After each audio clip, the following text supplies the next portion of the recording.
Buonasera a tutti, benvenuti all'Ateneo Veneto. Questo incontro di questa sera è un incontro misto perché doveva entrare nel ciclo della presentazione dei libri dei soci, perché alcuni degli autori di questo libro sono soci e, come voi sapete, l'Ateneo per prassi ospita la prima presentazione del libro, in questo caso della riedizione. Ma con gli eventi degli ultimi tempi è entrato anche nel ciclo Ateneo per la città, perché il problema del Fondaco dei Tedeschi è diventato un problema della città. Ognuno può avere le idee che ritiene, sentiremo le idee dei nostri autori che si professano profeti in questa vicenda, ma vedremo poi se lo sono davvero. Comunque, ecco, questa è un'occasione della presentazione di un libro, ma anche probabilmente per farci un po' riflettere su scelte che sono state fatte, su esiti prevedibili o non prevedibili di certe scelte, e con ricadute notevoli sulla città, in primis sui lavoratori. Io penso sempre a quelli, prima di tutto, di questa grande struttura anche vicino a noi. Devo portare la giustificazione del nostro past president Alberto Semi, che sarebbe dovuto essere qui presente, ma purtroppo è ammalato e ieri mi ha detto che non poteva venire e comunque vi saluta. Grazie e buon incontro. Buonasera a tutti. Come vi ha detto la Presidente, questo è un libro.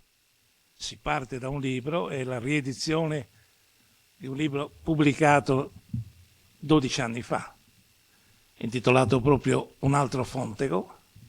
Qualcuno ha detto che potrebbe essere chiamato l'ultimo Fontego, adesso visto quello che succede, però è un libro che non appartiene al passato, praticamente sembra che racconti il presente.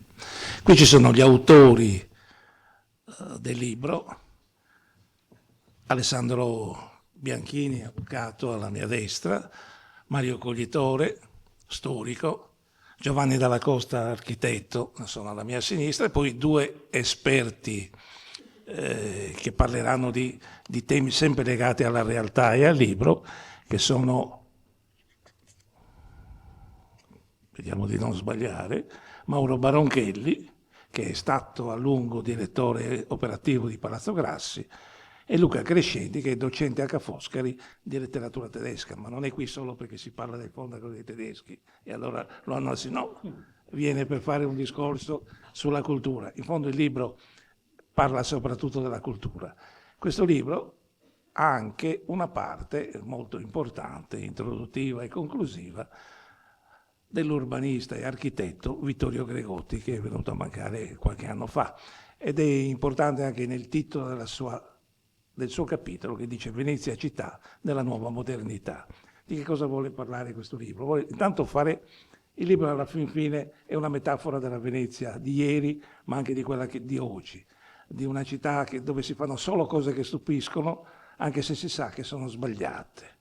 Vuole parlare della politica culturale esistente o inesistente di questa città, dei grandi marchi che si sono impossessati di parti intere della città, della responsabilità dei vari sindaci e dei vari consigli comunali che hanno approvato o non approvato la trasformazione di una città che perde popolazione. Sono andato a vedere quanti sono oggi, se no, c'è un dato di pochissimi giorni fa, dice che gli abitanti di Venezia centro storico sono 48.500. Alla fine dell'anno scorso erano 49.129, quindi si continua a perdere popolazione uno dietro l'altro. Tutta insieme la città continua a essere la più grande del Veneto, perché c'è Mestre con tutto quello che comporta e sono oltre 250.000 abitanti. Ma in questa popolazione che cala, che ruolo ha la città di Venezia, che ruolo prende, perché qui anche nel libro si parla dell'identità e del futuro di Mestre. C'è una frase di Gregotti che sembra scritta oggi, invece è scritta 12 anni fa, quando dice: questo dibattito, lo sappiamo, cade in un momento di grave crisi economica dell'intera Europa e forse dell'intero sistema del nuovo capitalismo finanziario globalizzato. Pensate a quello che ha appena detto Biden prima di lasciare la Casa Bianca e quello che sta succedendo in America con il nuovo capitalismo globalizzato. Ebbene, anche in questo Venezia, 12 anni fa, forse era un po' più avanti anche del resto. Che cos'è? Gli autori parlano nel libro, oltre dall'attualità,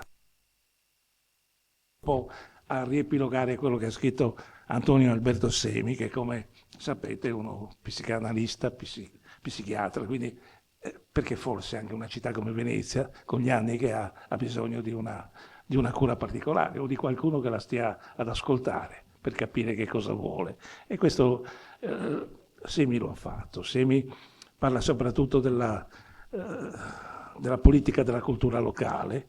La cultura, dice Semi, serve a porre domande, ad affrontare la realtà, soprattutto serve a trovare soluzioni. La politica, dall'altra parte, invece si chiede a che cosa serve la cultura e quindi è difficile che si incrocino. Nelle pagine di Semi c'è anche una differenza, una distinzione tra le opzioni che può fare questa città e divide tra un'opzione mercantile, una aristocratica, una democratica. Dice che la cultura mercantile è un potente strumento per convogliare sempre più turisti nella città, per nuovi flussi che poi si distribuiscono in economia, indotto, alberghi, qualunque tipo di economia possa essere assorbita da una città come Venezia. L'opzione aristocratica invece parla di livelli alti di questi flussi, con una cultura che non è per tutti. L'ultima, quella democratica, dovrebbe essere una cultura di tutti e allora bisognerebbe pensare a iniziative che partano dal basso e che siano utili per tutte. Il senso del libro è proprio questo.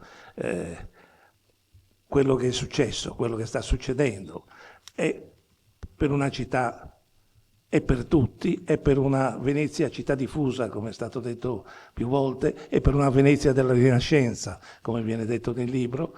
Ora voi vedete, partendo dal fondaco di 12 anni fa, di quello che è successo, delle operazioni che ci sono state, alcune non proprio brillanti, altre sconcertanti, qualche altra ancora non si è capita, dove siamo arrivati oggi. Chiaramente la cosa principale, la prima che anche il tavolo vuole fare, ma penso anche tutti voi, è la solidarietà per chi in questo momento vede il proprio posto di lavoro a rischio.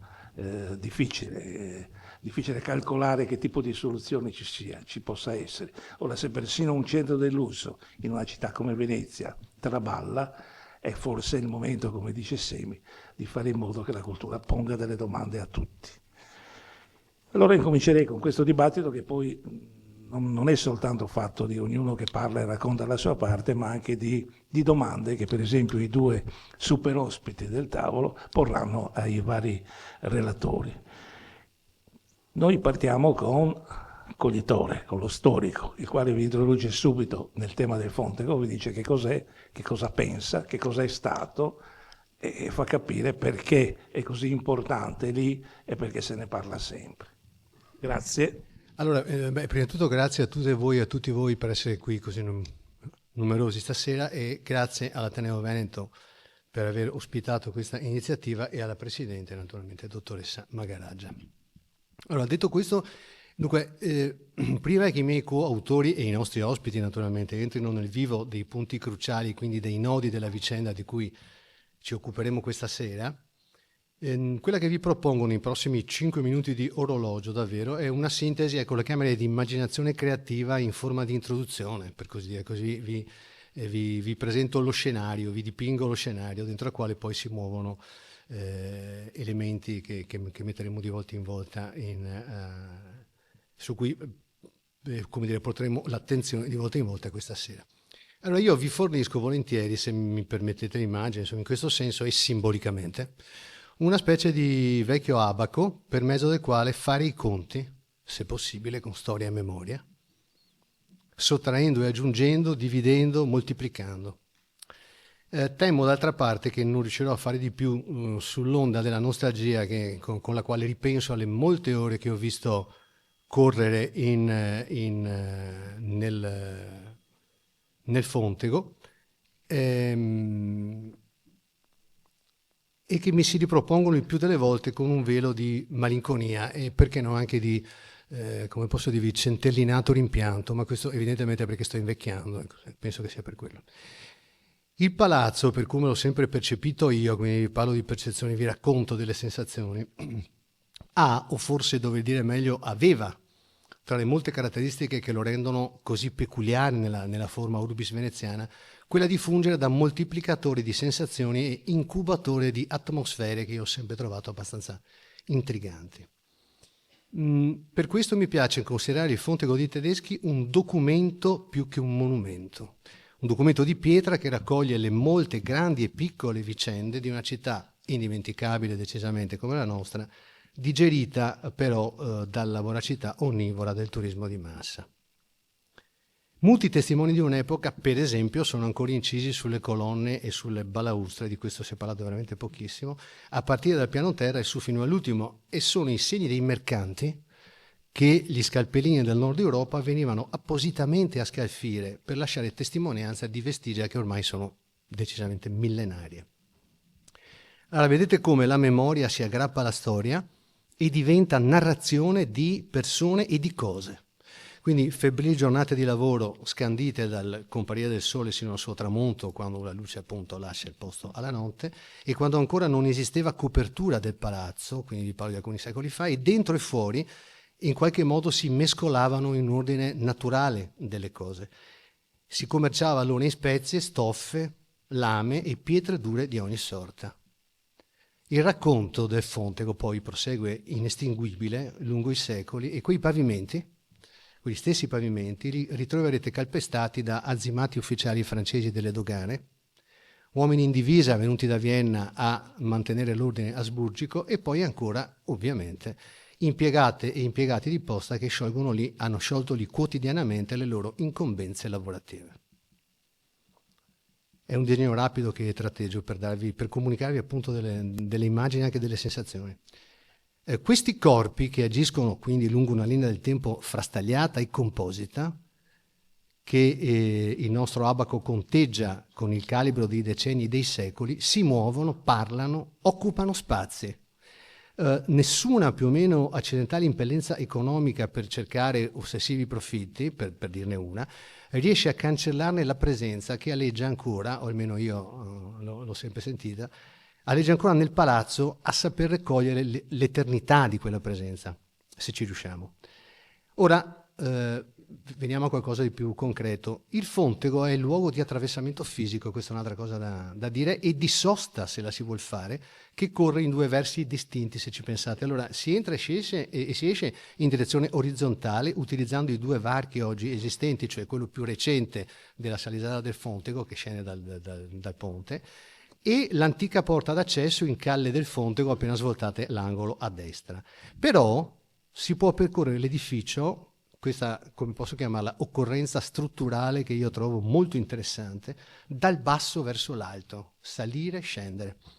Ed è appunto in quel salire e ridiscendere che possiamo riascoltare, volendo, il trambusto dei mercanti, i giorni oziosi dei doganieri, il ticchettio instancabile dei telegrafi.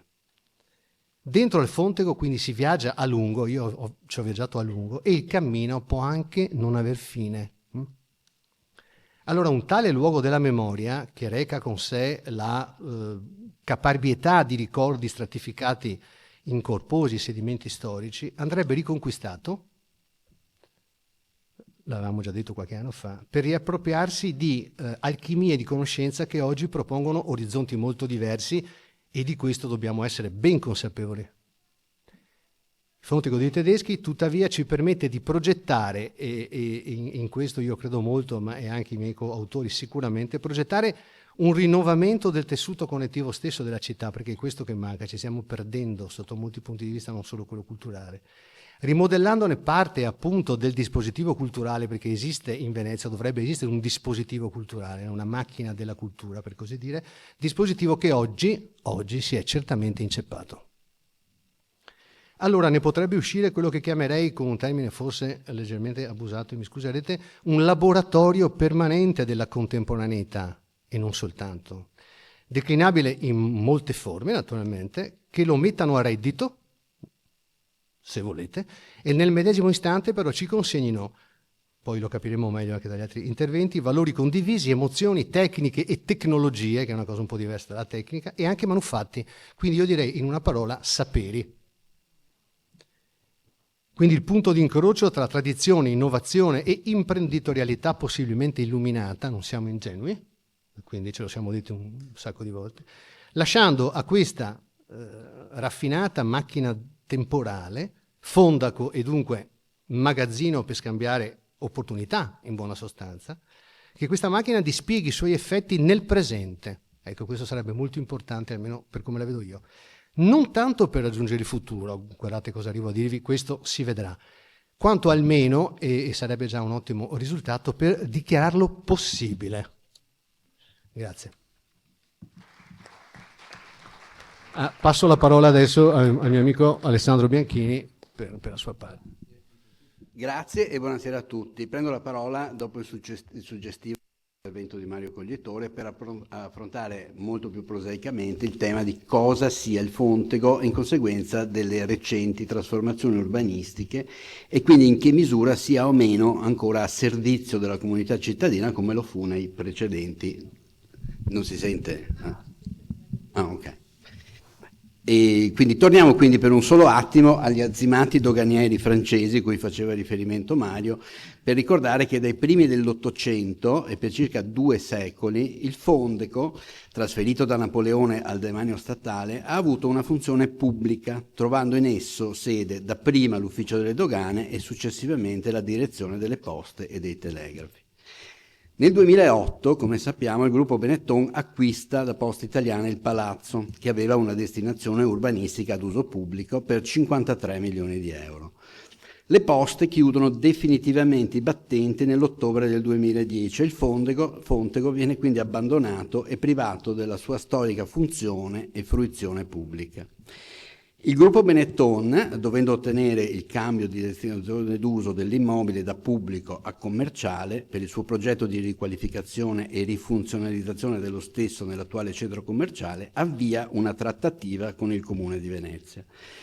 L'amministrazione, in contropartita alla richiesta di concessione di variante, richiede da un lato che alcuni spazi del Fontego vengano sottratti alla destinazione commerciale e destinati a pubblica utilità, e d'altra parte un'adeguata remunerazione. L'antivigilia di Natale del 2011 la Giunta Comunale approva la convenzione che verrà dopo pochi giorni sottoscritta dalle parti. Il Comune di Venezia comunica ufficialmente, e cito testualmente il Corriere del Veneto del 24 dicembre del 2011, è stato raggiunto un accordo importante che dà una forte valorizzazione pubblica a un edificio storico della città. Il piano terra si trasformerà in un altro campo di Venezia e proprio la città e i suoi enti, associazioni e comitati potranno promuoverci eventi di stampo culturale.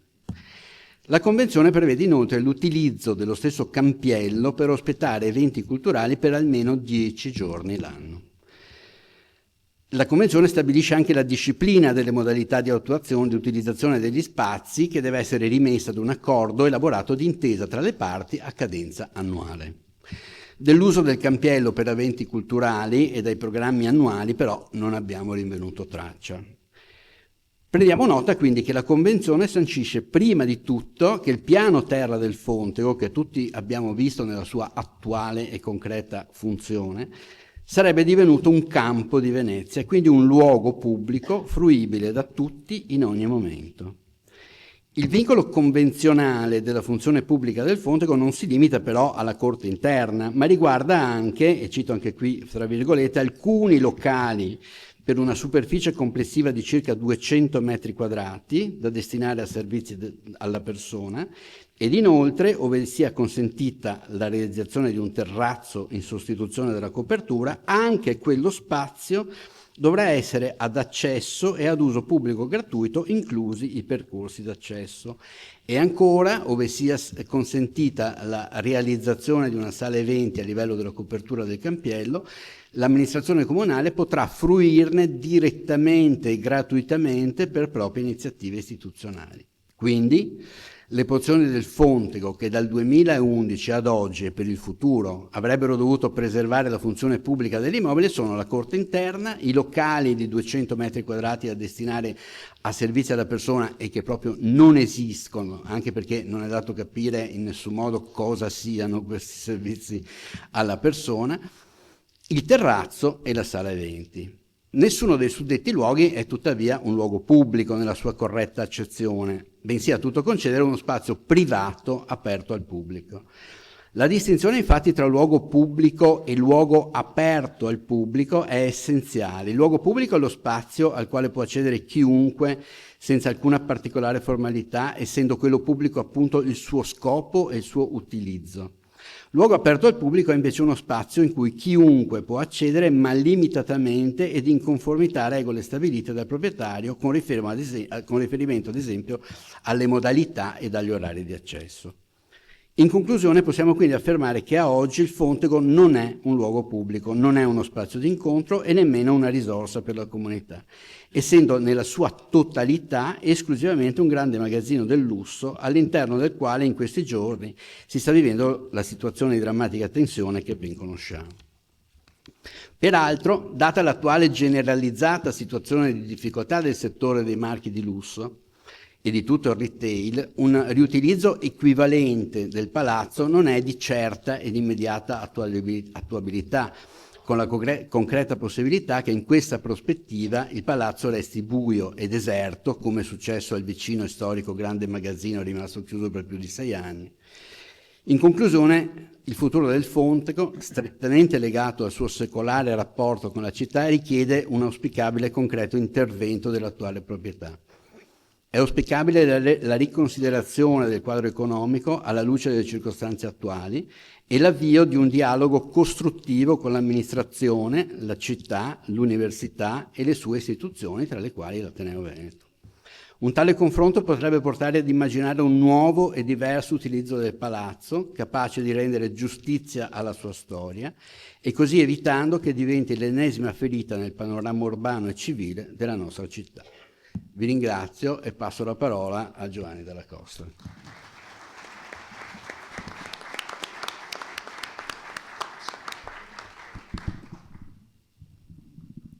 Buonasera a tutti e grazie di essere così numerosi. Allora io andrò un po' a delineare quella che è molto brevemente la storia della rifunzionalizzazione dell'edificio e del progetto, quelle che erano le attese del progetto e quelle che potrebbero essere le prospettive anche in relazione a quella che potrebbe essere una nuova prospettiva generale sulla città, convinti come siamo che probabilmente una soluzione per il Fontego da sola, se non è inserita in un programma di lungo periodo sulla città, verosimilmente non andrà a risolvere le problematiche che quotidianamente noi affrontiamo. Sono passati più di 12 anni da quando cominciamo a discutere il futuro del Fontego dei Tedeschi, più di 15 da quando Colas iniziò a progettarne la rifunzionalizzazione in grande magazzino del lusso. Un progetto, una realizzazione conservativi su buona parte degli elementi architettonici della fabbrica. A mio parere discutibilmente radicali in alcune scelte formali e costruttive, presumibilmente con l'intenzione allora di evidenziare il precedente intervento strutturale, quello che era stato fatto negli anni 30 del Novecento, e mettendo a nudo, come forse molti di voi avranno visto, gli elementi in cemento armato risalenti a quell'intervento, ma in qualche maniera tradendone un po' la filosofia restaurativa. In realtà il primo progetto che Colas aveva redatto per il Fontego era diverso da quanto è stato alla fine realizzato e le previsioni forse erano più vicine a quanto del primo progetto pattuito tra la nuova proprietà e il comune e forse anche più vicine alle aspettative di tutti, come ha evidenziato Alessandro e sulla base anche dei contenuti della convenzione. L'idea era quindi di trasformare il piano terra del Fontago in un altro campo, con la corte coperta da utilizzarsi per le più diverse iniziative e rendendolo più permeabile, più attraversabile e il più possibile un luogo pubblico, destinando addirittura più spazio di quanto a questo aveva destinato l'ultima funzione, cioè quella delle poste. E in qualche maniera anche superando quello che era stata la caratteristica originaria del Fontego, cioè un Fontego più introspettivo, quasi un enclave per quello che erano state le funzioni che la Repubblica gli aveva assegnato. Nel 2014 la proprietà edizione si accordò con DFS per la gestione del Fontego e questo creò delle tensioni con i progettisti e quindi le modifiche al progetto originario. Arrivando a una fabbrica restaurata in cui risulta del tutto impossibile la lettura complessiva dello spazio, sia del vecchio Fontago che anche del nuovo Fontago, in ragione soprattutto della nuova progettazione degli allestimenti, molto invasivi anche in parte della corte e anche degli spazi di collegamento delle logge in questo percorso ascensionale di cui parlava Mario prima, dal piano terra fino allo spazio sotto la copertura, e quindi con una negazione completa dello spazio libero di relazione e con una ridicolizzazione assoluta dell'utilizzo pubblico. Arriviamo ad oggi e quindi alla prospettata chiusura delle attività. La situazione sembra assai anche più complicata di allora, perché l'edificio ha cambiato definitivamente la destinazione d'uso, come sappiamo, in commerciale. La convenzione con il comune è ormai sottoscritta e gli obblighi di utilizzo pubblico sono, a prescindere da questa, comunque per noi impercettibili. Pensando al futuro e a un nuovo utilizzo, quello a cui ho accennato prima, cioè quello del riallestimento degli spazi, che sarà sicuramente un passaggio necessario perché questa crisi porterà a uno svuotamento degli spazi commerciali per far posto al prossimo inquilino, sembra però, a mio parere, l'ostacolo più piccolo alle nostre aspettative sul Fontago, in quanto le attese che ci sono attualmente sono veramente diverse e probabilmente incompatibili. Perché da un lato c'è la proprietà con il futuro gestore, che ancora non è stato individuato, che sicuramente vorranno garantirsi utili di un certo livello, sicuramente più con parametri di finanza globale che non di economia reale. Dall'altro ci sono le attese nostre, che immagino coincidano anche con quelle della comunità cittadina, che sperano in un segnale di cambiamento e quindi di allontanamento dal trito modello di sfruttamento commerciale della città e con una possibile ricaduta positiva in termini di almeno parziale fruizione pubblica.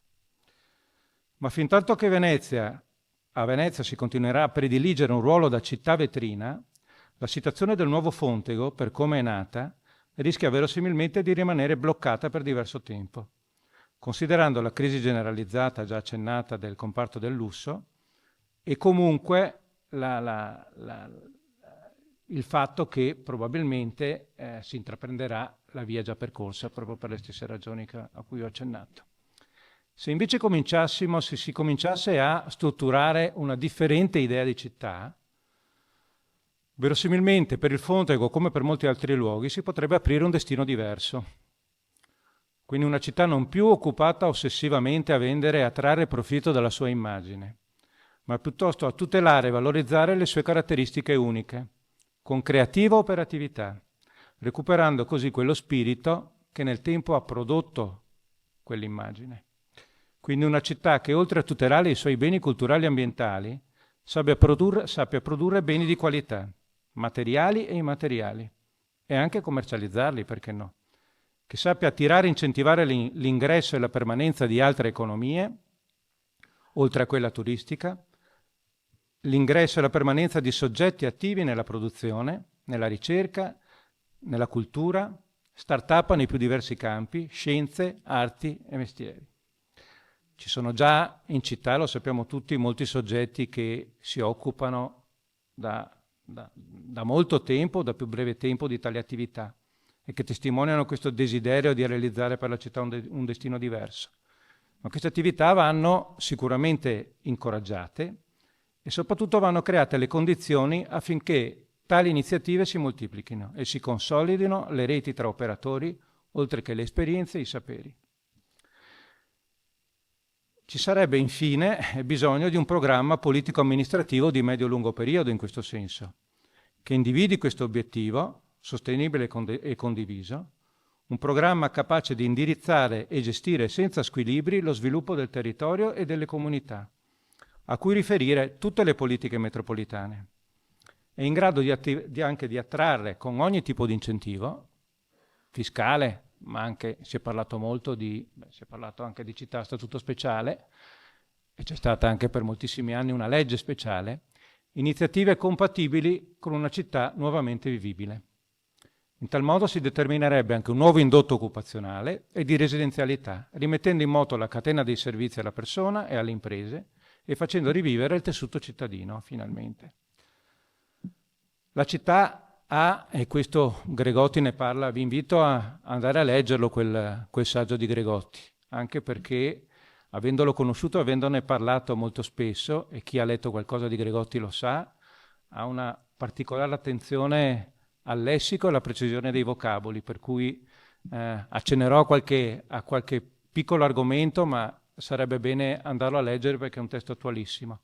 La città ha le caratteristiche urbane ideali per accogliere tale modello di cui parlavo. È policentricamente aggregata per insule, è pedonale, è acquea, è inserito in un fantastico sistema ambientale insulare, lagunare, ma anche di gronda. È organizzata anche per strade commerciali e non, le salizzade che tutti conoscete, o comunque le calli con le botteghe. Ha un tessuto urbano caratterizzato da una forte contiguità fisica che incentiva naturalmente i rapporti umani. Pertanto è necessario potenziare le reti, a mio parere, fisiche e immateriali, migliorare i trasporti e le infrastrutture e soprattutto ristrutturare l'economia turistica, riducendone i numeri, quindi le presenze, e incentivando magari la permanenza più di qualità, ma comunque di medio-lungo periodo. Non bisogna rinunciare chiaramente al turismo. E far convivere i profitti con la qualità di vita della città e dei suoi cittadini. Pertanto, tornando al Fontego, quello che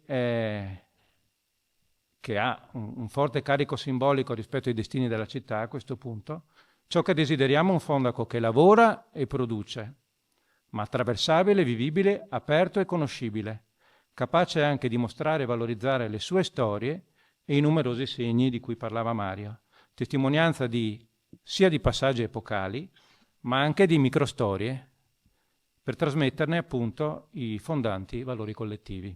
Grazie.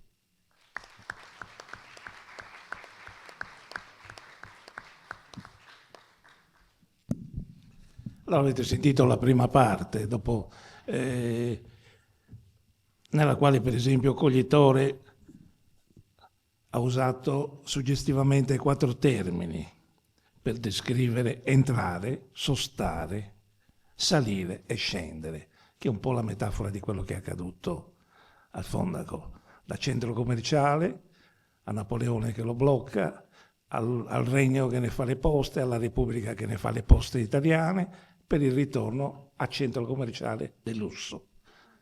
E tutto questo ha posto dei problemi sulla destinazione di una parte così importante. Lui ha parlato anche di flusso, di passaggio, di un punto della città in cui ai piedi del ponte di Rialto è un punto vitale della città, non un punto periferico, non marginale, proprio il cuore della città. Che cosa è successo a questo cuore della città?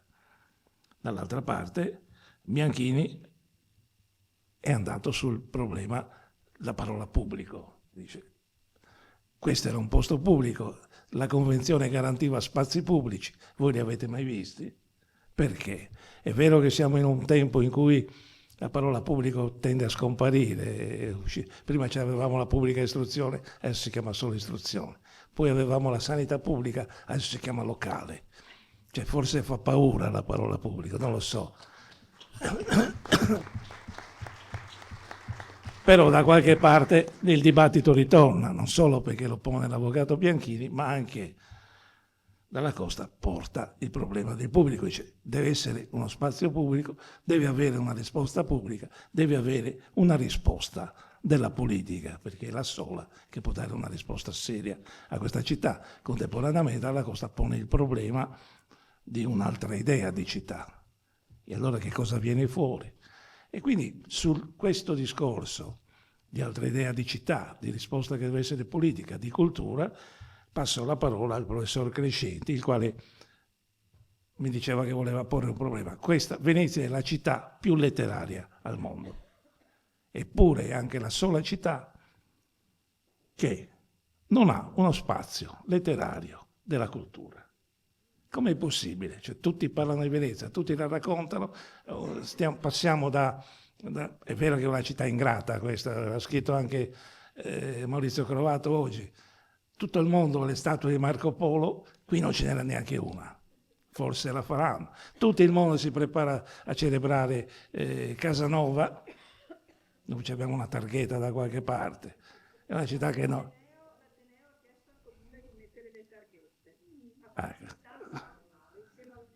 Cioè, non vorrei che facessimo, cioè, che facciamo le pietre anche per ricordare i grandi cittadini di Venezia, che non si ricorda nessuno. E allora, in fondo, questo dibattito non è solo sul Fondaco, ma è, come diceva prima la Magaraggia, è anche è la città. E tutto ritorna al problema della città. E allora, professor Crescenti, lei cosa dice? No, dico questo, che io sono qua come neo-veneziano, per cui non so molto del passato, ma credo di essere qui con questa funzione, cioè quella di avere un occhio meno pregiudicato sulla realtà della città. E allora io sto qua soltanto per fare delle domande, per chiedere cose che ho sentito, che ho letto nel libro e che mi suggeriscono degli interrogativi.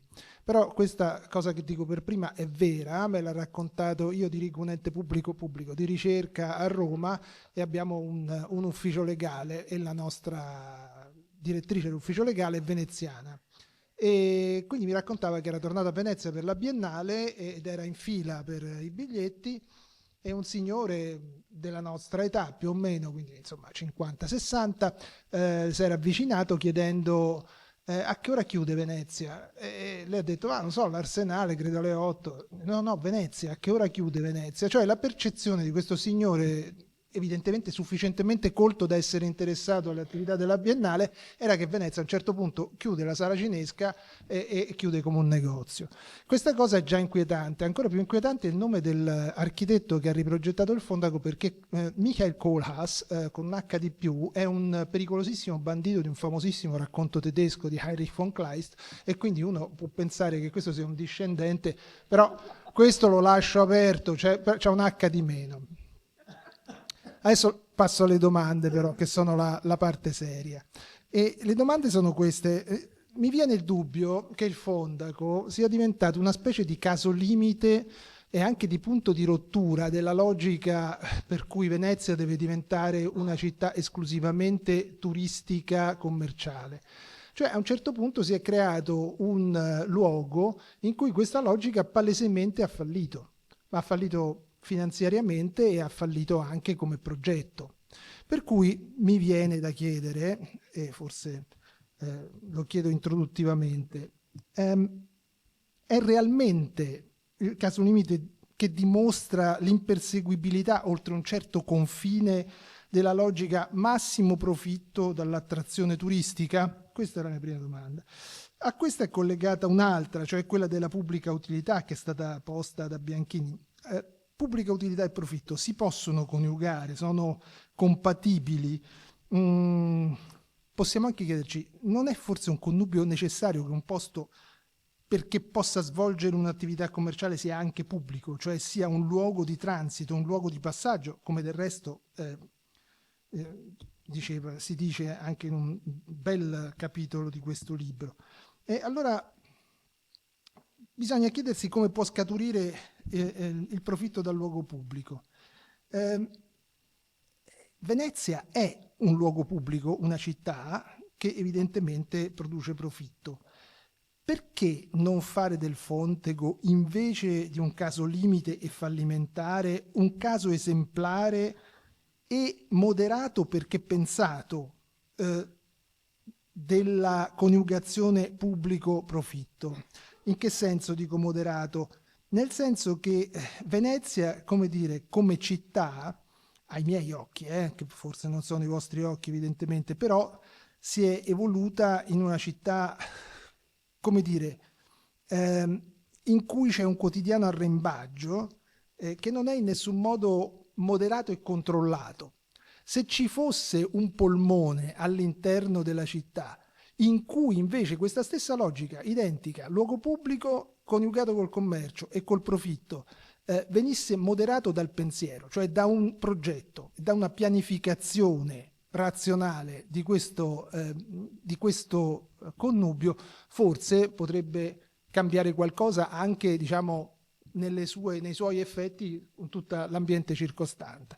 E questa era una domanda, credo, per Della Costa, però quello che ho sentito e quello che vedo oggi è che evidentemente il Fontego è percepito come un edificio unico a Venezia per certe caratteristiche, per la posizione, per il modo in cui era fatto, per la sua storia. Forse per il modo in cui è ancora fatto, perché immaginiamo che sia salvabile come edificio. Ecco, allora questo edificio unico forse deve raccogliere funzioni diverse, molteplici. Io conosco un solo caso che mi sia evidentemente chiaro di edificio adibito a molteplici funzioni simultaneamente, ed è la stazione Leopoldo di Firenze. Credo che nella coscienza pubblica sia per lo più noto come il luogo dove fa le sue kermesse Matteo Renzi, però in realtà è un luogo dove si tiene un importante festival letterario, dove ci sono mostre, dove ci sono fiere, dove insomma lo spazio è talmente grande, talmente ben collegato, talmente visibile, che la città lo utilizza in situazioni diverse, in modi diversi.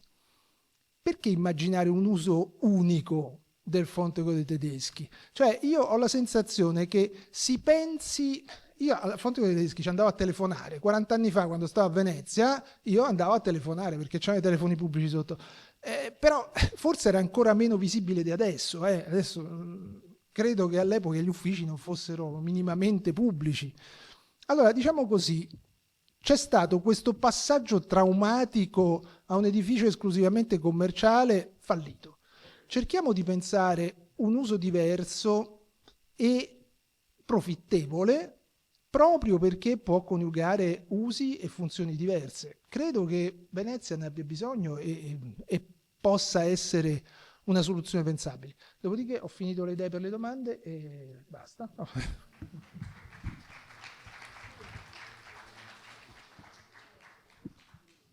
Abbiamo raccolto le prime domande, adesso aspettiamo anche le domande che farà Baroncheli, così diamo le risposte, ma c'è lo spazio anche per le vostre domande, con un'unica raccomandazione. Come diceva prima il professore, quel turista chiedeva a che ora spegne Venezia, e questo non lo so, ma a che ora spegne l'Ateneo lo sappiamo benissimo, quindi diamoci. Professor Baroncheli. Grazie. Scusate. Grazie dell'invito. Mi è stato chiesto di partecipare a questo incontro in quanto persona che nella propria percorso professionale si è occupata in modo costante, anche se in contesti diversi, della progettazione di istituzioni culturali, del restauro, a volte del recupero. Io ho lavorato sia nel pubblico che nel privato. La prima parte della mia esperienza lavorativa l'ho fatta al comune di Bergamo, la mia città, per 10 anni, e all'interno di questo percorso mi sono occupato anche della ristrutturazione dell'Accademia Carrara, ma anche per esempio del recupero del teatro sociale, che per chi eventualmente conosce Città Alta di Bergamo è un teatro appunto di inizio Ottocento che era passato in disuso da diversi decenni e che l'amministrazione comunale ha deciso di recuperare ad uso teatrale tra gli anni 2006 e 2009, restituendo quindi alla parte più turistica della città, che allora cominciava già a sentire la pressione del turismo di massa e che oggi, posso assicurare, ha dinamiche che solo per una parte della città, ma non sono lontanissime da quelle veneziane, ha recuperato però una funzione sociale che non esisteva più, quindi con un investimento importante, ma anche con un'idea di futuro e sviluppo della città. Rispetto alla mia esperienza a Venezia è cominciata nel 2015, quindi io conosco, diciamo, la città, o quantomeno il settore delle istituzioni culturali e soprattutto quelle artistiche, avendo lavorato per 10 anni a Palazzo Grassi e Punta la Dogana a partire dal 2015. E credo che rispetto a quanto si diceva prima, la situazione, il testo, il libro dedicato al Fontego, che è veramente molto bello, interessante per i punti di vista diversi che lo animano, è attualissimo oggi rispetto alla situazione delle istituzioni culturali in città. È vero che sono cambiate molte cose nel senso che nel comparto in cui ho lavorato io negli ultimi 10 anni, quindi quello dell'arte contemporanea, la città ha visto un fiorire di iniziative, un recupero di spazi che sono stati salutati ovviamente come recuperi benemeriti, come quello di Palazzo Diedo o come quello di Palazzo Diedo della fondazione, dal Berggruen Institute, Palazzo Manfrin per la fondazione Anish Kapoor, l'ex chiesa di San Lorenzo che è aperto con Ocean Space, lo spazio dei Tre Occhi che è stato inserito all'interno sempre del progetto Berggruen, me ne dimentico sicuramente, Human Safety Net, lo spazio di Generali, le procuratie. E quindi mi domando, e me lo sono domandato spesso come persona che lavora come professionalmente all'interno di questo settore, quanto questo recupero di spazi e l'apertura di nuove istituzioni o nuove antenne culturali che spesso fanno riferimento anche ad attori internazionali giovi alla città in prospettiva. Ovviamente siamo tutti felici se vediamo se ci rendiamo conto che un palazzo veneziano prestigioso e magari chiuso da tempo viene riconvertito a spazio culturale e non appunto a funzioni commerciali.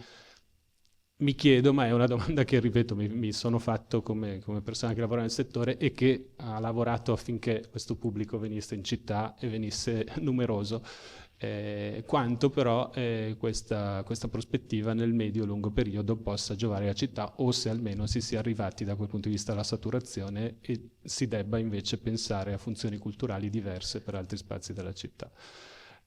Credo che un primo limite pensando a questo intervento e pensando a contesti simili o paragonabili a quello del Fontego che mi è capitato di incontrare in giro, insomma, nelle mie esperienze, mi sono venute in mente due edifici che per collocazione sono molto simili al Fontego, nel senso che sono molto centrali e che sono stati abbastanza recentemente recuperati a funzioni pubbliche. Se ne potrebbero citare centinaia, a me sono venuti in mente questi due. La Sala Borsa di Bologna, che è uno spazio appunto su Piazza Maggiore che è stato recuperato a fine anni 90, inizio anni 2000, e è diventato un'enorme biblioteca generalista, quindi in questo senso io sono assolutamente come dire, favorevole all'uso di questo termine, nel senso che non è un termine inclusivo ed è uno spazio che dal mio punto di vista da utente ho trovato come dire, nella sua semplicità organizzativa straordinariamente interessante, e quella dimensione appunto di piazza al coperto, quindi di spazio in cui chiunque può sentirsi accolto, trovare degli spunti critici che siano d'attualità o che siano di aspetti più come dire, dedicati, definiti, ma anche non fare niente, stare seduti e guardarsi, portarsi un libro e leggerlo, questo è una dimensione che come dire, secondo me rende molto interessante quel progetto e la sua efficacia, ed è quello che assolutamente non è successo e non succede a Fontego dei Tedeschi.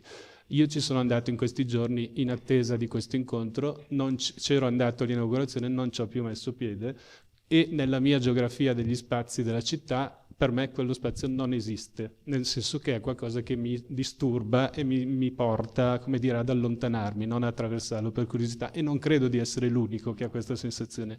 Ci sono tornato in questi giorni e ho provato lo stesso disagio che ho provato la prima volta in cui ci sono stato, e mi sono chiesto come sia possibile che questa città abbia consentito in uno spazio così prestigioso, in quella collocazione, non so come dire, una perversione, ma lo dico non volendo essere provocatorio, ma credo che veramente l'operazione di pensiero che ci sia stata dietro questa vicenda sia talmente debole che adesso è difficile pensare di rimettere insieme i cocci e trovare qualcosa di diverso.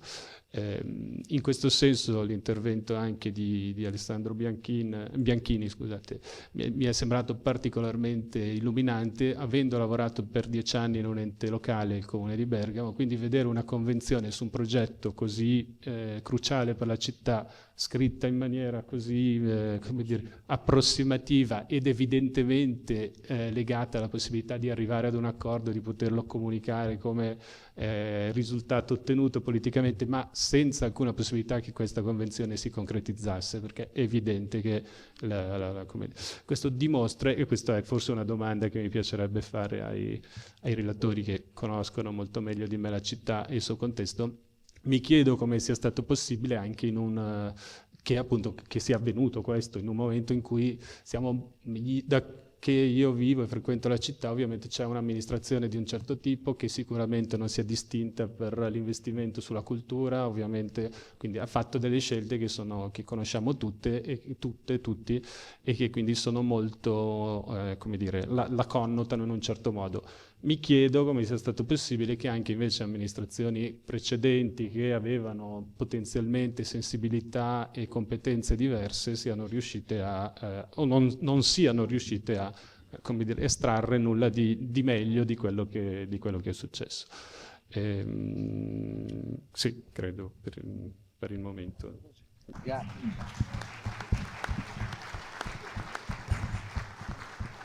Allora cominciamo a fare girare le domande che sono state fatte ai nostri relatori. La prima la pongo a Coglietore, posta dal professore. Dice: il Fondaco è anche un caso limite e un punto di rottura.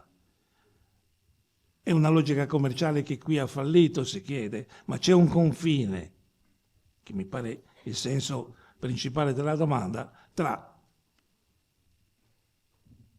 il turismo, il profitto, l'uso dello spazio pubblico?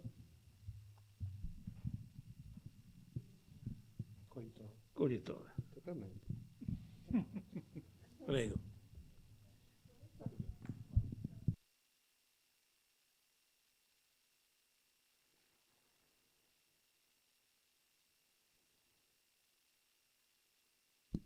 Mi sentite? Sì.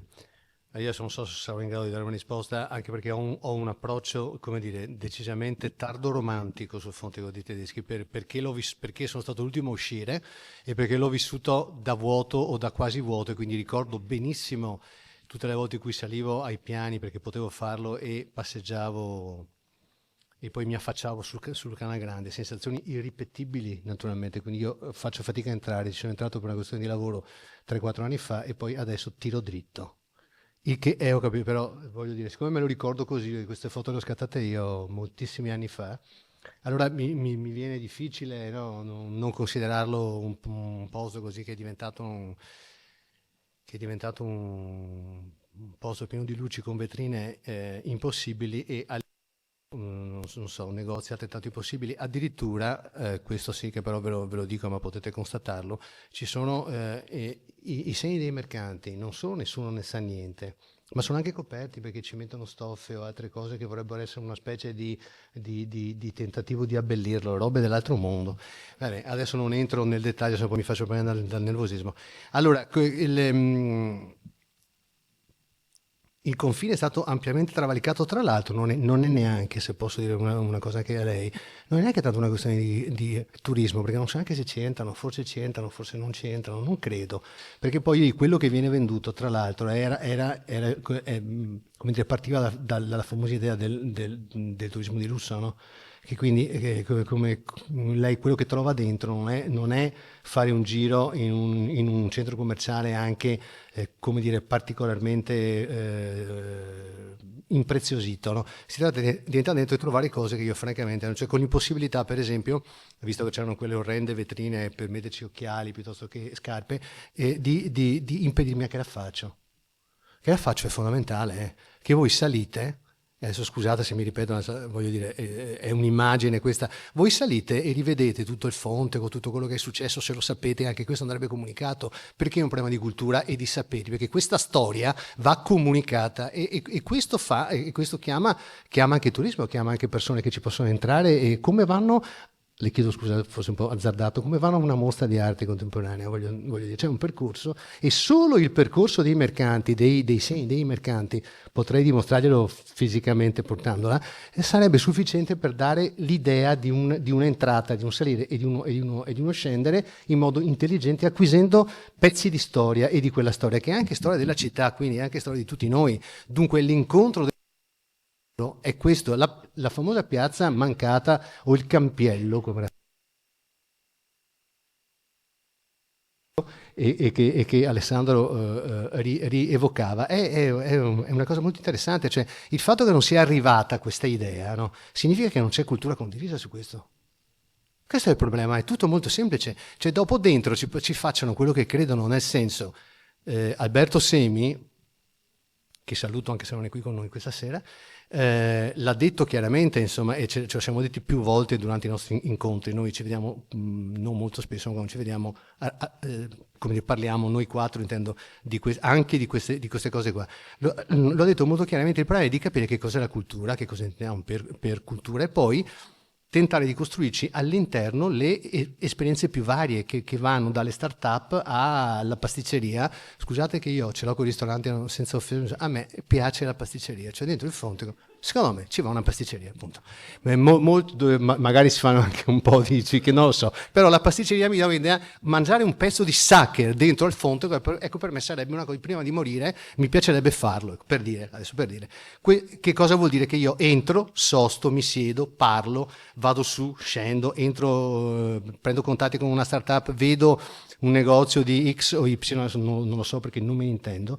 Quindi, per carità, imprenditori sì, illuminati, che vengano, non c'è problema. Cioè che non è che si può fare gratis. Il palazzo cadeva veramente in pezzi e purtroppo bisogna metterci le mani dentro. Avrei messo le mani diversamente. Ma siccome Giovanni mi dice sempre che devo fare il bravo, che non sono architetto e che quindi devo stare attento a quello che dico, allora diciamo che la rifunzionalizzazione, il restauro di cui si occupa da tanti anni andava fatto in maniera leggermente diversa. Sto andando fuori tema, lei mi fermi. Io volevo chiedere, il Coglietore tra l'altro nel libro ha una parte importante nella quale mette anche un concetto che è preso da Marcusti, cioè la cultura, ma soprattutto in una città come Venezia, non deve essere solo spettacolo, o meglio spettacolarizzazione, deve anche tenere conto di una cosa, deve garantire la rivendicazione della felicità della gente. Se la gente non è felice in una città come Venezia, dove lo sarà mai? Certo. Quindi chiudo perché so sembra che non dia una risposta, e cioè sul turismo ho detto più o meno quello che penso. Bisogna vedere, cioè esiste anche il turismo intelligente e soprattutto vanno condotti i turisti in qualche modo, no? Vanno condotti in uno spazio di questo genere in cui si entra, si sosta, si esce e si sta per fare anche comunità.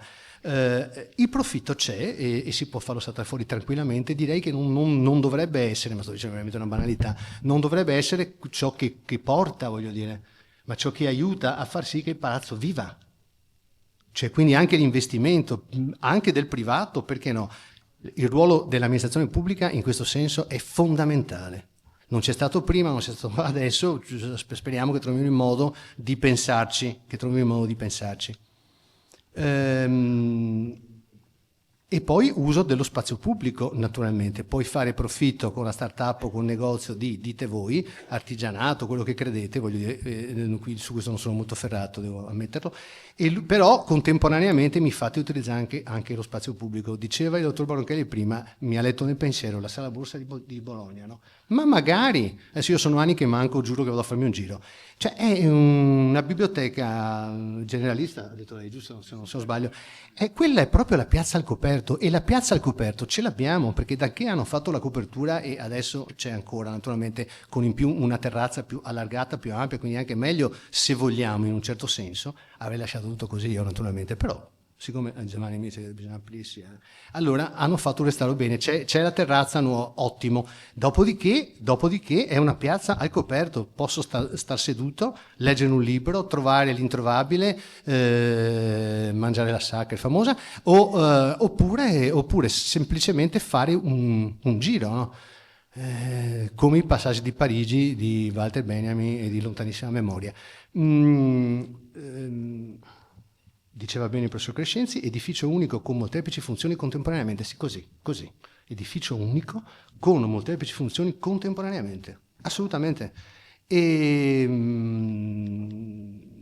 caso esemplare per mettere insieme, per coniugare pubblico e profitto, questo l'ha detto lei anche 5 minuti fa, sì. Quindi vanno fatti investimenti, e c'è, sono sicuro, chi potrebbe fare, ma all'interno di questa dinamica, di questo dispositivo culturale, per cui io mi devo sentire cittadino di nuovo, perché adesso non mi sento tanto cittadino, e poter avere accesso a uno spazio pubblico del genere per poterci stare con i miei amici, con le mie amiche, con i miei affetti, o anche da solo, volendo, anche semplicemente attraversandolo. Proprio perché Alessandro poneva questa questione in modo forte, proprio perché è uno spazio pubblico, non è l'uso pubblico dello spazio privato, non lo so quale altro artificio, e questo dovrebbe essere. Ecco, mi fermo perché sennò vi tedio. Avvocato Bianchini, Banuchelli prima poneva il problema di una convenzione approssimativa.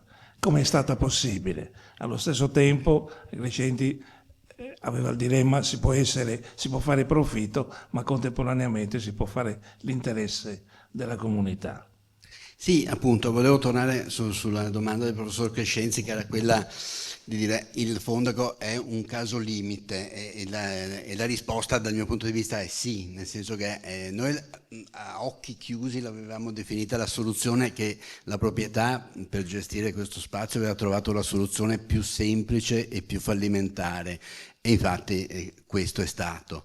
Ma fallimentare dal momento zero, cioè nel senso che adesso probabilmente parlo di una cosa stranota, cioè sicuramente, però il progetto nasce da questa società del gruppo Louis Vuitton che gestisce i duty free nel sud-est asiatico, e che quindi aveva come idea di business quella di convogliare sul Fontego queste, chiamiamole, carovane di escursionisti orientali, cinesi in primis, scaricarle lì e dargli libero sfogo ai loro impulsi, diciamo, consumeristici e di shopping sfrenato. Perché la domanda è: per quale motivo Venezia doveva avere il Fontego con le grandi firme, quando c'è già un grande magazzino di lusso a Venezia che è via 22 marzo e Campo San Mosè, dove si raccolgono tutte le più grandi firme del momento? Quindi che bisogno c'era? Nessuno,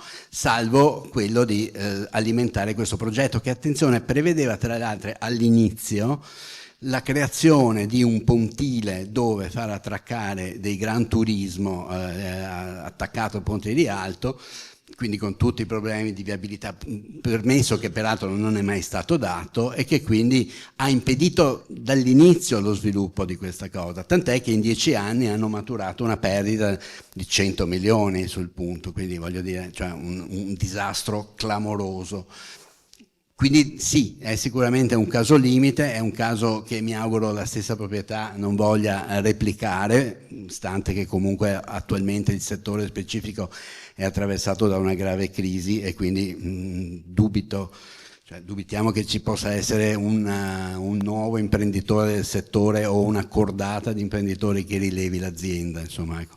Quindi questo tipo di esperienza va considerata chiusa, pensiamo noi, e in questo senso, appunto, e ricollegandomi al profitto cultura, la possibilità che auspichiamo sia che la stessa proprietà inizi a fare un ragionamento diverso con la città, proprietà che ha già delle esperienze non particolarmente felici nel passato, che quindi non so quanto potrà svilupparsi positivamente in futuro, tenendo conto che tra l'altro a occhio e croce, perché non ci sono dati diciamo accessibili a chiunque, e l'operazione dovrebbe essersi già pagata, perché con quello che DFS ha comunque pagato nel corso di questi 10 anni, il gruppo Benetton, o meglio oggi la società del gruppo Benetton, che ha fatto una grande scissione, per cui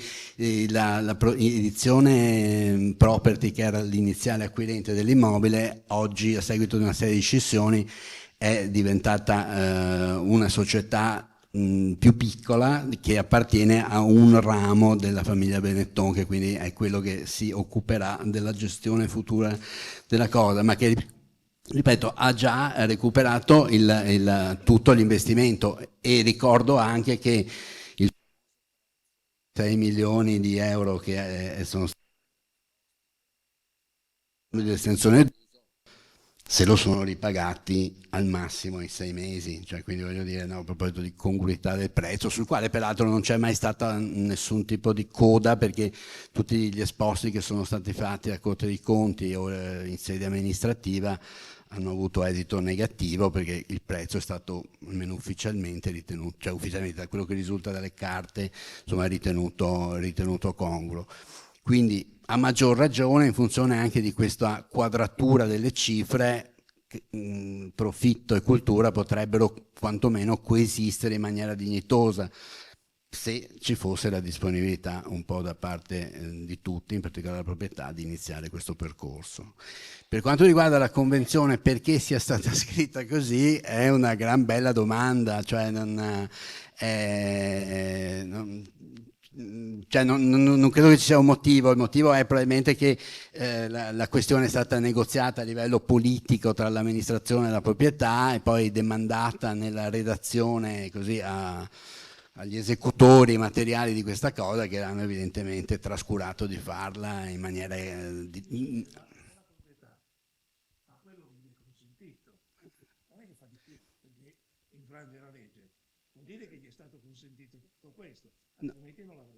No, ma a livello di restauro, cioè tutto quello che hanno chiesto è stato consentito.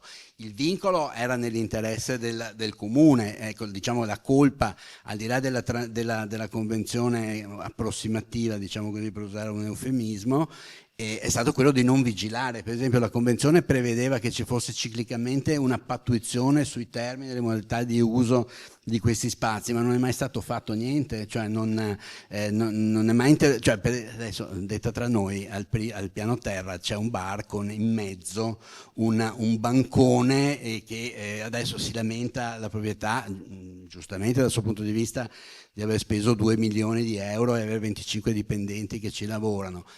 Però cioè, questi signori occupavano uno spazio che è uno spazio pubblico, e quindi un piccolo clamoroso abuso sotto gli occhi di tutti, che nessuno ha mai ritenuto, amministrazione in primis, di controllare, insomma, ecco. Quindi cioè, diciamo che di cose qua ce ne sono tante sotto questo aspetto. L'ultima domanda è per l'architetto Dalla Costa, ed è quella posta da Baronchelli. Dice: quanto queste prospettive di recupero pubblico possono giovare alla città? Cioè, come architetto, urbanista, che cosa può nascere da lì? C'è un futuro o come qualcuno ha sospettato, un congelamento?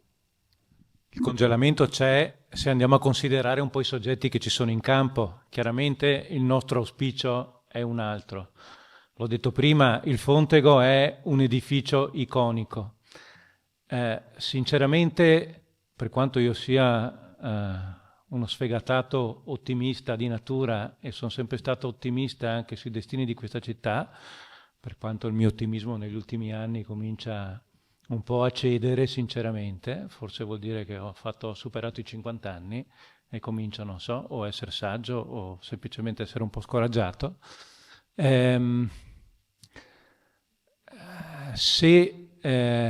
Probabilmente il Fontego da solo, anche se arrivasse un imprenditore illuminato in un contesto di città di questo genere, e l'ho detto prima nel mio intervento, non riesce a risollevarne le sorti. è necessario assolutamente porre un obiettivo, cioè diteci chiaramente di qui ai prossimi 5, 10, 15 anni cosa potrà diventare o cosa volete che diventi questa città. E forse dobbiamo cominciare a chiedercelo anche noi. Ecco, perché io uno dei problemi che colgo negli ultimi anni, faccio una parentesi, ci troviamo in questo luogo che è stato, una ventina di anni fa, i 40 per Venezia, sì, una ventina di anni fa, un luogo di grande e continuo dibattito pubblico. Forse uno degli ultimi momenti di grande partecipazione in città, i 40 per Venezia, in cui una generazione di persone, non solo quarantenni, ma dai 30 ai 50, c'erano molti fuori quota, devo dire, quindi anche dei sessantenni, discutevano sui temi caldi e meno caldi della città, dalla politica, alla cultura, all'economia, all'artigianato, a qualsiasi altra cosa. Ecco, questo è quello che manca anche attualmente in città, secondo me, una discussione su questi temi. E devo dire che langue un po' anche, devo dire, sui giornali, sinceramente. Ecco. Sembra che da qualche anno a questa parte ci sia un po' un pensiero unico e quel pensiero non possa essere assolutamente disturbato. Vorrei fare una piccola battuta riguardo a quello che ha detto lei e ai suoi occhi diversi. In realtà nella tradizione veneziana gli occhi diversi sono stati sempre molto ben accolti, e anche gli occhi provenienti da fuori. E il Fondaco stesso ne è una testimonianza, visto che i tedeschi, ben controllati dai veneziani, ma questa non è una minaccia, hanno fatto i loro affari e hanno contribuito a creare ricchezza e a creare anche cultura.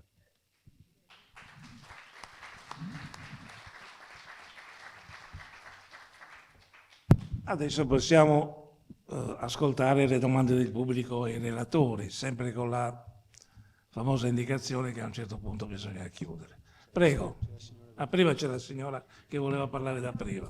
Voglio dire, è meraviglioso se facessimo in un piano un museo con tante opere che abbiamo messe da parte.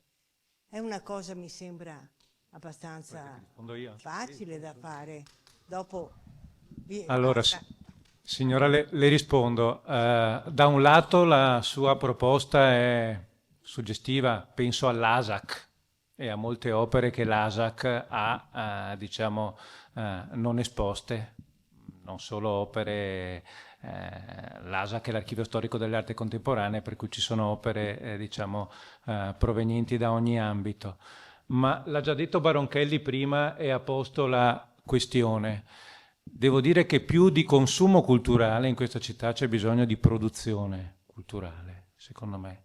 Per cui bisognerebbe cominciare a pensare anche a qualcosa di diverso. Cioè, Baronchelli ha posto prima, secondo me, perfettamente la questione e non voglio assolutamente ripetere banalizzando il suo concetto, ma effettivamente negli ultimi anni sono nati e sono stati rifunzionalizzati e restaurati anche con somme ingenti molti spazi con questa finalità. Penso che non ne abbiamo bisogno. La città ha bisogno di qualcos'altro. È quello che abbiamo delineato, più o meno tutti nel corso di questa serata. Io avrei una risposta per la domanda che ha posto l'avvocato Bianchini, cioè come mai quella convenzione è venuta fuori così, ma mi guardo bene dal dirlo, prima faccio una convenzione con l'avvocato Bianchini per la mia difesa, quindi grazie. Però mi chiedo, lei ha fatto un elenco preciso delle mancanze, dei benefici mancati, e in tutti questi anni la politica cosa ha fatto? Parlo di due amministrazioni comunali, e cosa ha fatto la Corte dei Conti, perché stiamo parlando di benefici anche che hanno un qualche valore monetario. Però per essere realista mi permetto un confronto con quasi un secolo fa, quando il pubblico, il famoso pubblico, compie il restauro del Fondaco dei tedeschi, ed esce una bella pubblicazione che fa la storia di quell'operazione, che è intitolata Il Fondaco nostro dei tedeschi. E già questo nome evoca parecchio, no? Ma erano altri tempi, no? Erano altri tempi, e di quel progetto di allora c'è una parte molto bella che è l'unica ripresa dall'architetto moderno Colas, che ci ha fatto vedere finalmente, a noi che non le avevamo viste se non eravamo dei postali, le, secondo me, meravigliose capriate in cemento armato fatte come fossero di legno. Bon. Dopodiché osservo, come architetto e anche come, diciamo, pratico di finanza pubblica, che l'architetto moderno e gli architetti fascisti degli anni 30 hanno fatto lo stesso errore, cioè non si sono accorti che nel progetto originario c'era una sorta di finanza di progetto, perché sui lati delle due cali erano affacciate delle botteghe rivolte verso l'esterno, perché si era scritto allora nella delibera che aveva fatto il Consiglio dei 10, non so che, quelle botteghe avrebbero dato buon reddito per mantenere il resto del palazzo. Era un'operazione molto ardita, e oggi noi potremmo avere almeno una duplice funzione commerciale, come sarebbe sempre stato giusto al piano terra all'esterno, e un'altra cosa all'interno e nei piani sopra. Questa osservazione l'ho fatta presente in una lettera della mia associazione alla Fondazione Benetton, che ho mandato per posta il mese scorso, quando era venuta fuori la cosa. Naturalmente non mi hanno risposto. Ma ho anche fatto presente in quella lettera di un Pinco Pallo, che rappresenta un'associazione di 30 persone, per essere concreti, che c'è in questo momento Ca' Foscari, che cerca di mettere assieme, di fare un centro unico delle biblioteche dei corsi di lingue.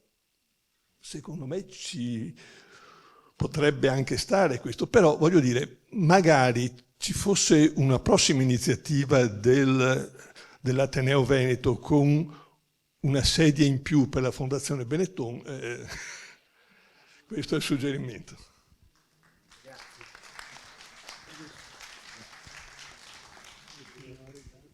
Ho sentito tante belle parole stasera, però io, vicino ai 70, sono molto più pessimista di quello che avete detto voi. Nel senso che la mia impressione è che la città che io ho conosciuto da ragazzo, con 150.000 abitanti, è finita. Adesso mi sembra che sia troppo tardi per qualsiasi intervento. Un'altra cosa volevo dire. È giusto dire che questi privati hanno sicuramente utilizzato poi ai loro fini le cose, no? Basta pensare per esempio al Cinema Italia, abbiamo parlato del Fontego, ma pensiamo al Cinema Italia, che è diventato un supermercato, però hanno salvato gli affreschi. Allora mi chiedo, ci sono le risorse per fare quello che voi progettate di fare? Faccio un esempio. Il Teatro Marinoni sta andando a Remengo, cioè là se non entra un privato va tutto a Remengo. E lo stesso Fontego dei tedeschi, io me lo ricordo quando da ragazzo andavo alla posta, era un disastro, cioè non era abbandonato a se stesso.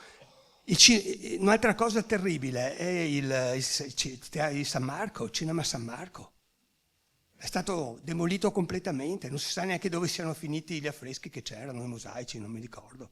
E la borsa, lui ha parlato della borsa, sì, anche adesso è stata trasformata la borsa, è diventato un negozio di alta moda anche quella. Di fronte c'era una banca, è diventato un negozio di alta moda, ma hanno salvato il piano sopra, dove ci sono ancora le cose che c'erano un tempo. Allora mi chiedo, secondo me è indispensabile che il privato intervenga per salvare Venezia, perché non bastano i soldi pubblici. Certo, bisogna mettere delle regole perché il privato poi faccia quello che deve fare, ma non si può fare senza privato.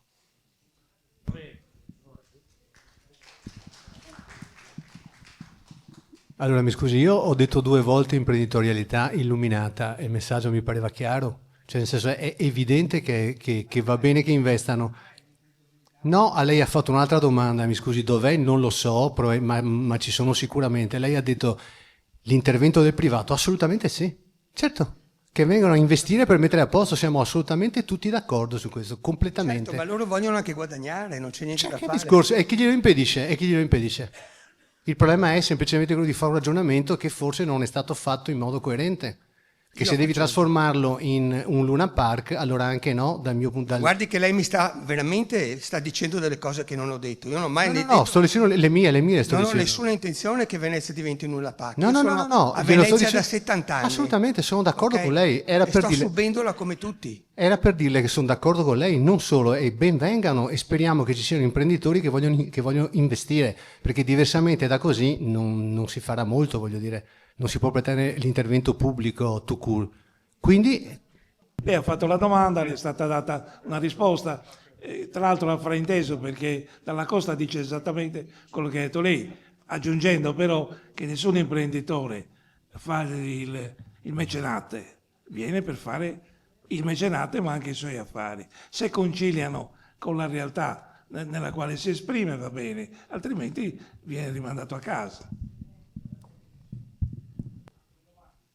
Buonasera. Sono un imprenditore veneziano di una famiglia che investe a Venezia dal 1900 nell'ambito della cura della persona, della profumeria. Ho apprezzato molto l'idea che questo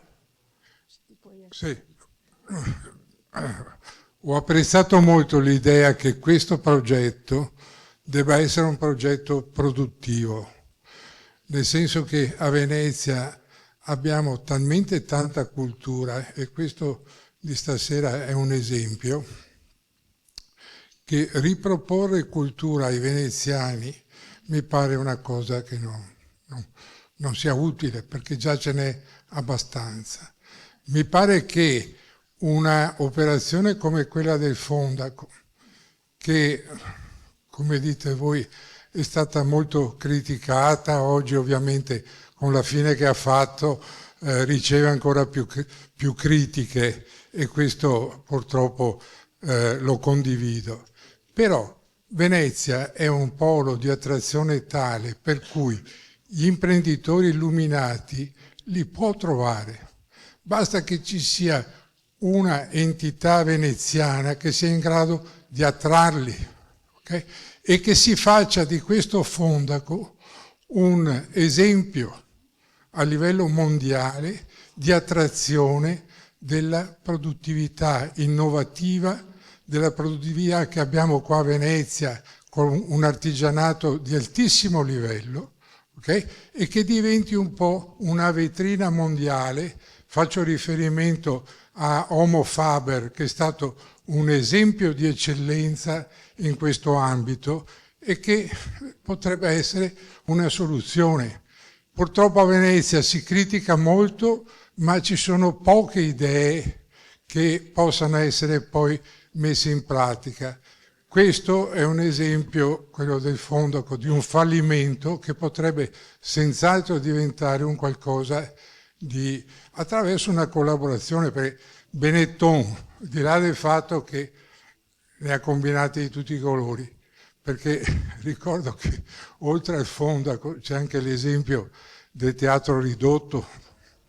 Ricorderete tutti voi che il ridotto doveva essere per i veneziani, così non è stato. Okay? Quindi, però Benetton è un'entità che ha rapporti con tutto il mondo, per cui anche quello è un elemento che possiamo utilizzare nel cercare queste soluzioni. Però Venezia, con un sindaco che non ha mai fatto un piano, un master plan di almeno 20 anni, come ha detto giustamente il professore, che è la cosa principale sulla quale poter poi costruire un qualcosa nel lungo termine, che non sia un fallimento, un ulteriore fallimento, o che non sia un albergo diffuso come è diventata Venezia, no? Se non c'è un master plan che ci dica fra 20 anni dove sarà Venezia, in che contesto mondiale si troverà, noi non faremo mai niente. Continueremo a fare progettini di breve durata e nell'interesse di pochissimi. Grazie.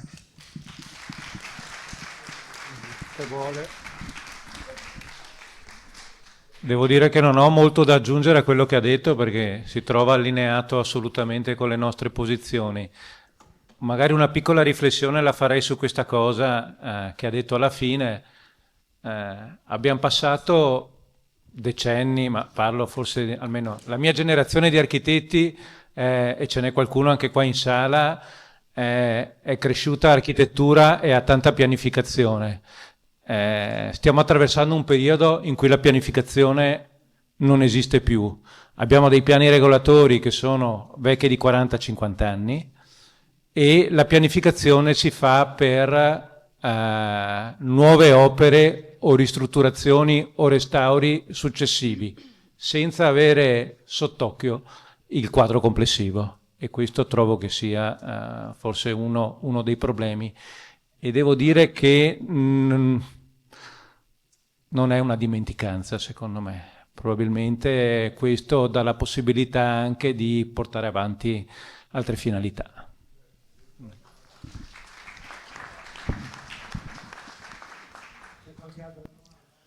Sì, sì, a tutti voi.